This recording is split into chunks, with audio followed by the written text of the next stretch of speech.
Hello, and welcome to another edition of Backyard Church.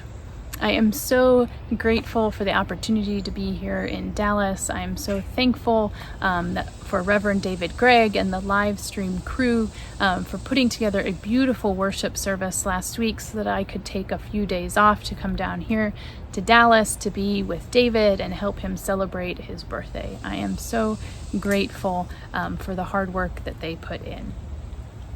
I just wanted to make you aware of a few things that will be going on. As I mentioned in the email at the end of last week, the coordination team is going to be meeting on Wednesday to kind of continue talking about our next steps and assessing where we are as far as reopening and worshiping again in the sanctuary.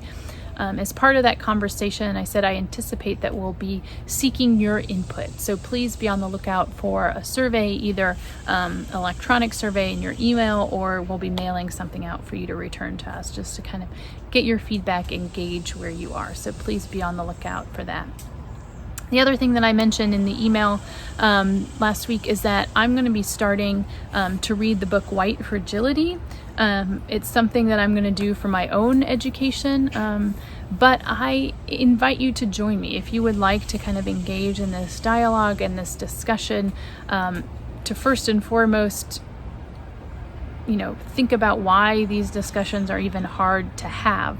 I welcome you to join me. Let me know if you want to be reading this book along with me, and we can set up a time where we can get together to discuss it, whether in a group or one-on-one. But again, it's a book I'm going to be reading and invite you to join me with it in reading that. So those are the announcements that I have today. Thank you for joining me here in the backyard. I hope that wherever you are, you're enjoying the sunshine and you feel the love of God holding you close and the spirit that binds our hearts together.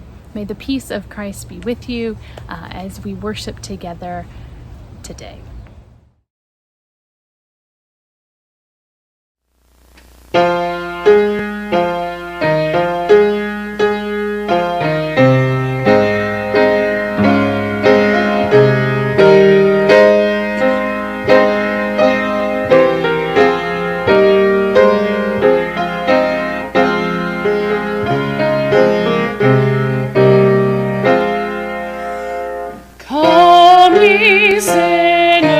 For and needy, weak and wounded.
There lived in the land of Uz a man of blameless and upright character named Job, who feared God, and he set his face against all wrongdoing.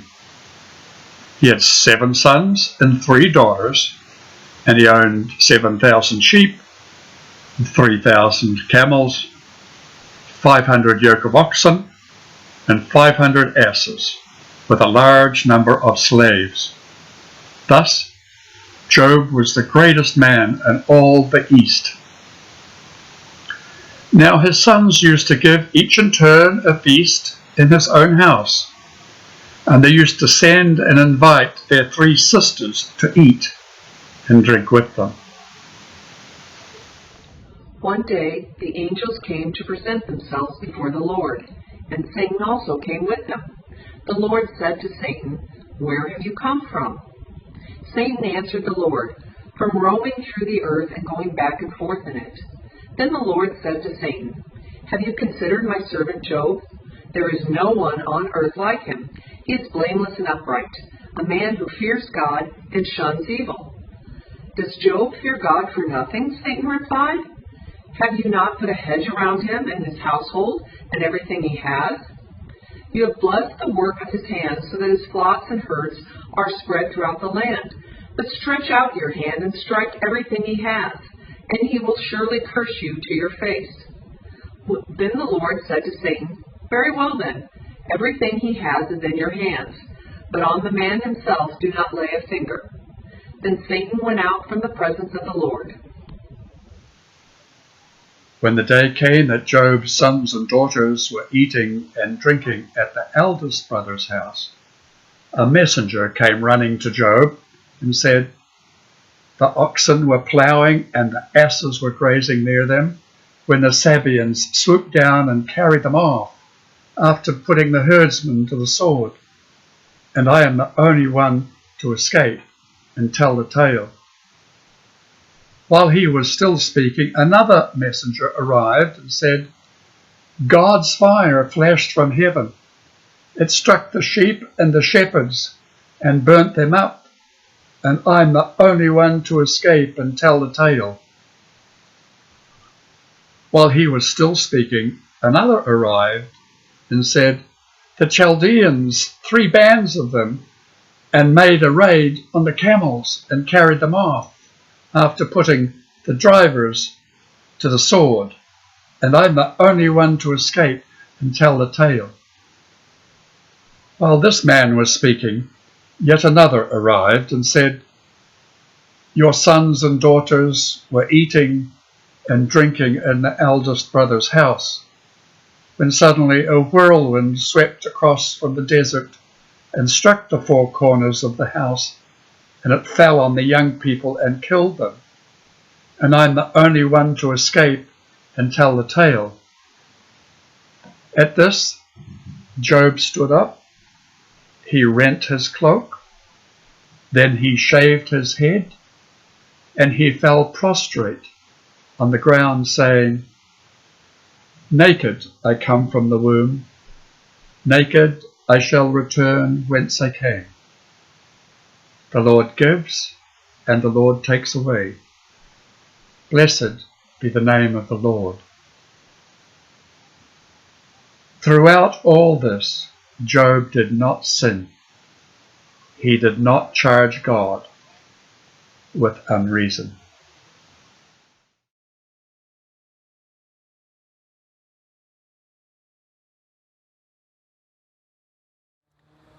Today we begin a journey that will take us through the book of Job over the next several weeks.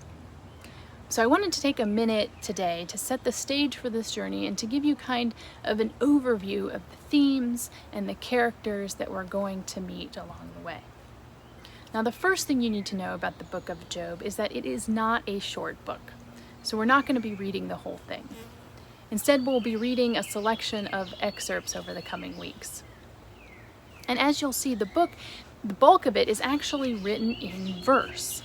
It's a poetic dialogue between Job and his friends. It's a lyrical lament of Job crying out to God. And finally, in the end, we find a soaring and epic response from the divine. But framing the almost 40 chapters of poetry are two short sections of prose.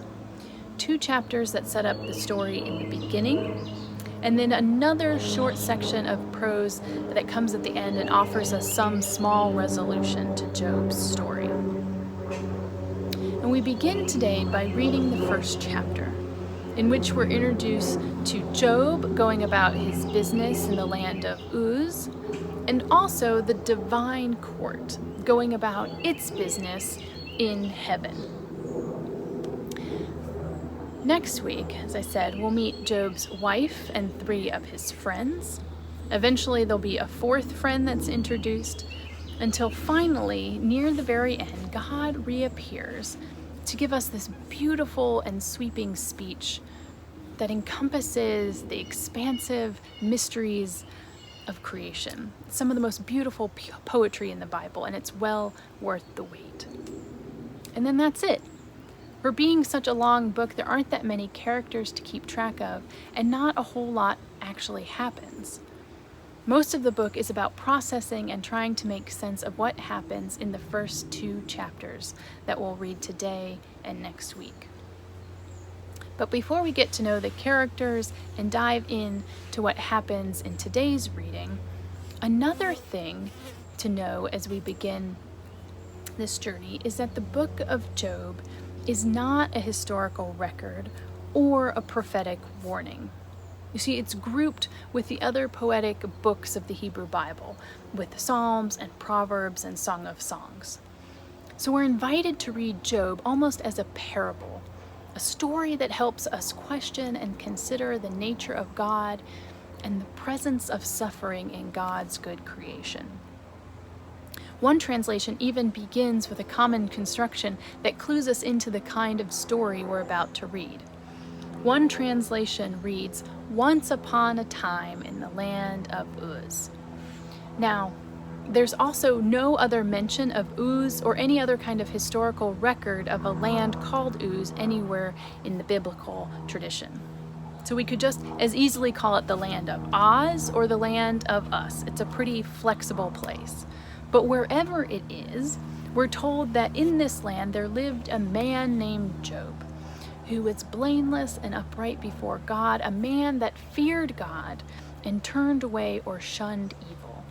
Job is this paragon of goodness, even going as far as to offer sacrifices whenever his children had a feast, just in case they might have sinned or cursed God in their hearts. Now, after meeting Job and in the land of Uz, the story quickly sweeps us away to the heavenly court, where the divine court are presenting themselves to God. And here we're told how Satan was among them. Now, this word Satan might conjure up certain images for you. Probably something along the lines of a red-faced creature with horns and a tail, maybe holding a pitchfork, and depending on how good your imagination is, there might be some scales and wings involved as well. But the word Satan isn't the name of a devilish or demon-looking character. It's actually the title of a position within the heavenly court. In Hebrew, the word Satan always appears with a definite article, ha-Satan, or the Satan. So instead of a name of a character, it's better to think of ha-Satan as akin to calling someone the prosecutor. Think more guy in suit than guy with devil horns and tail. And as such, ha-Satan, the prosecutor, is just another member of the heavenly court whose job isn't to tempt or torment humans. Rather, like a prosecutor in our court, a prosecutor's job is to ask tough questions, to uncover the truth, which is exactly what we find ha-Satan doing here. After hearing a report of how they've been roaming around the world, God asks ha-Satan if they've noticed Job. And then God extols Job's virtues using almost the same exact words and language that we heard before. But then ha-Satan asks a tough question of God. and lays out a curious case study for God to consider. Are you sure Job doesn't revere you because of the blessing he enjoys? What would happen if he lost everything? What are the odds Job would curse you to your face? These questions not only set up what happens next in the story, they're also questions that are still very much alive today. Ones that we must ask ourselves and wrestle with in our own faith. Do we worship God because we think it will benefit us here on earth? Do we follow Christ because we hope it will help us avoid pain or misfortune? Are we doing it because that's what everyone else is doing? Do we have fair weather faith? Or is our faith based on something deeper? A holy covenantal relationship? Ultimately, Ha-Satan's questions lead us to consider our foundational understanding of God. Do we view God as rewarding good behavior and punishing bad? Or is God something more than just a divine judge? What we discover in the suffering of Job is often compared to what we see in the suffering of Jesus.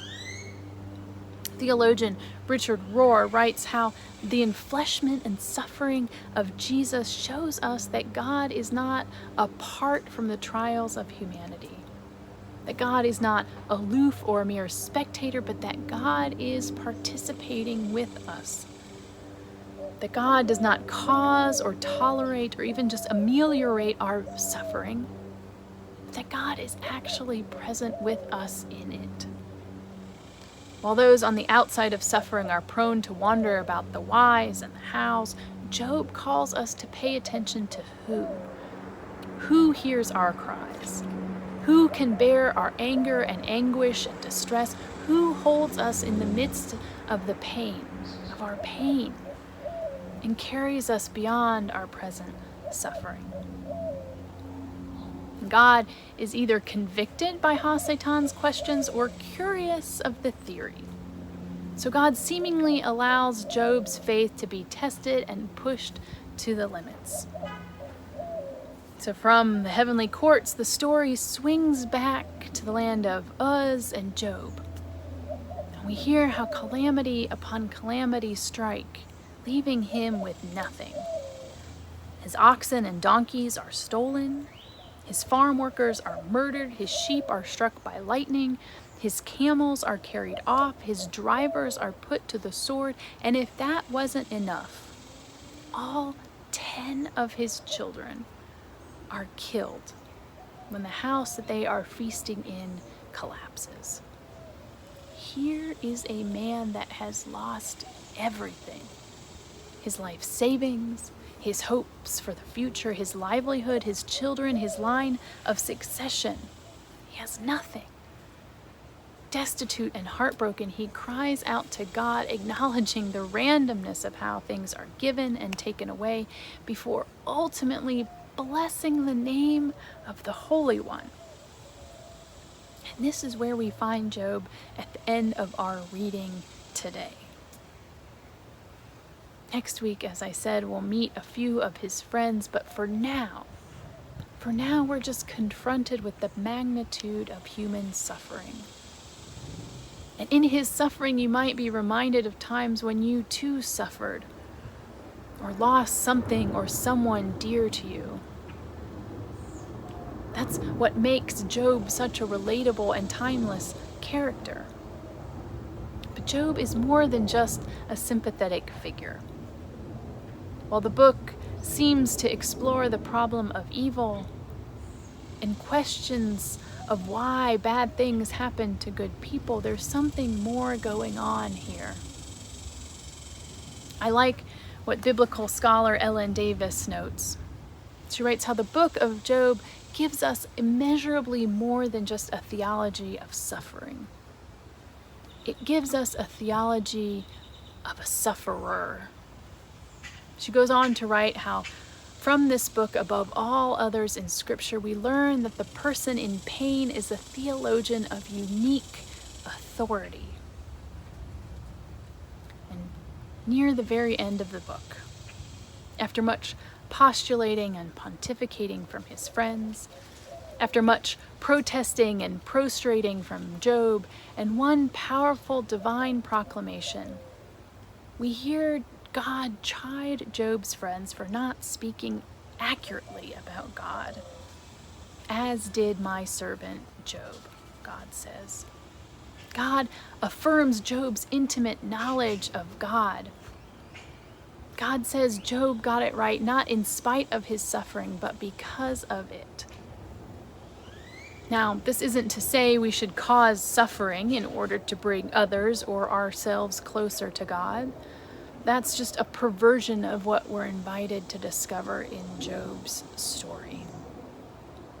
Rather, Job's story reveals how suffering strips away all the systems and supports we thought we could depend on.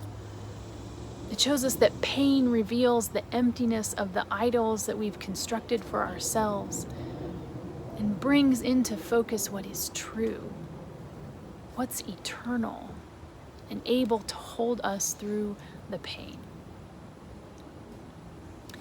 As the Spirit continues to speak and guide us in this current moment of upheaval, I was struck by how the cries of those in pain can teach us.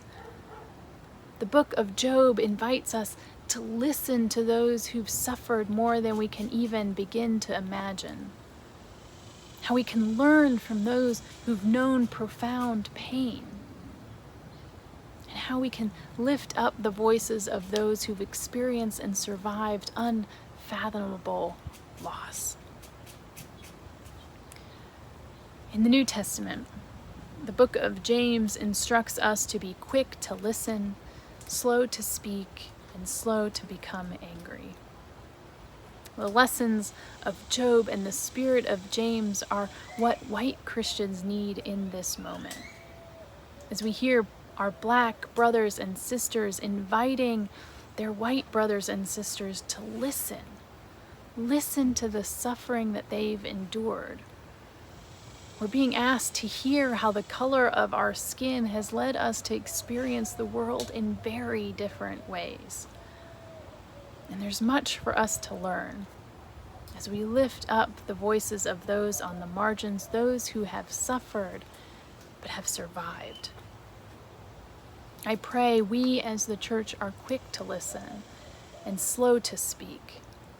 I pray my white brothers and sisters don't respond in anger to what our black brothers and sisters are saying, but instead feel the Spirit move us to join their righteous anger that burns against systems of oppression, exploitation, and discrimination. May God find us faithful in this moment until we can declare that all people are free, that all people are equal, that all people are loved by God. Amen.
God of grace, God of glory,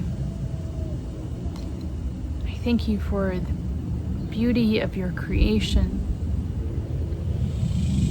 I thank you for your ongoing faithfulness, that you are with us no matter where we are. Whether we are in the valley or the mountaintop, you are there, leading us and guiding us, encouraging us. God, I thank you for the many ways that you are waking us up, how you're opening our eyes and our ears to hear a new song,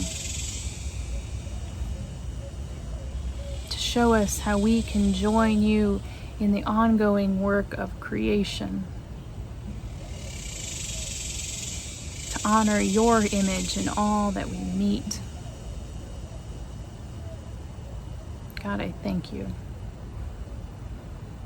God, I ask you to be with those who are recovering from surgeries, for those who are facing surgeries, for those who are waiting on test results. God, you know where we are. You know what each person needs. You know us better than we know ourselves. I thank you that you are not done with us yet, that you are continuing to move us, to shape us, to guide us on the paths of righteousness, that all of your children may enjoy the fullness of life that you desire for us. God, we thank you how you have brought us this far. We ask you to keep us strong for the many miles we have yet to go. Help us to be quick to listen, slow to speak, and slow to become angry. May we humble our hearts and meet you in the suffering of others. God, we thank you for who you are, for the ways that you carry us through pain, for how you meet us wherever we are on this journey. I thank you that you hold us together across time and space, that distance is nothing to you. Continue to give us wisdom as we see our way forward, as we navigate these waters. We trust that you are able to save and to guide us. Thank you for your faithfulness. Thank you for the many ways that you speak to us. It's in your holy name we pray. Amen.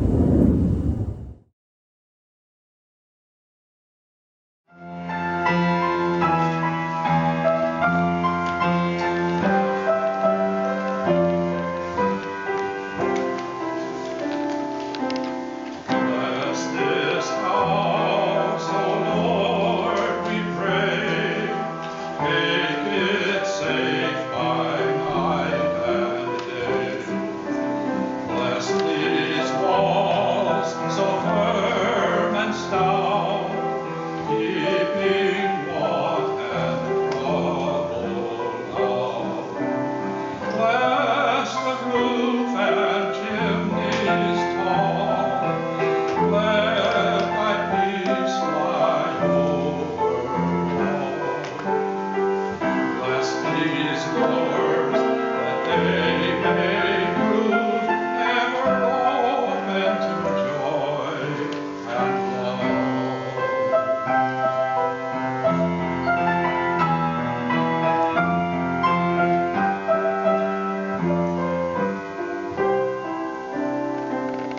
Bless these windows shining bright, letting in God's heavenly light. Bless the hearth ablazing there, with smoke ascending like a prayer. Bless the folk who dwell within, keep them pure and free from sin. Bless us all, that we may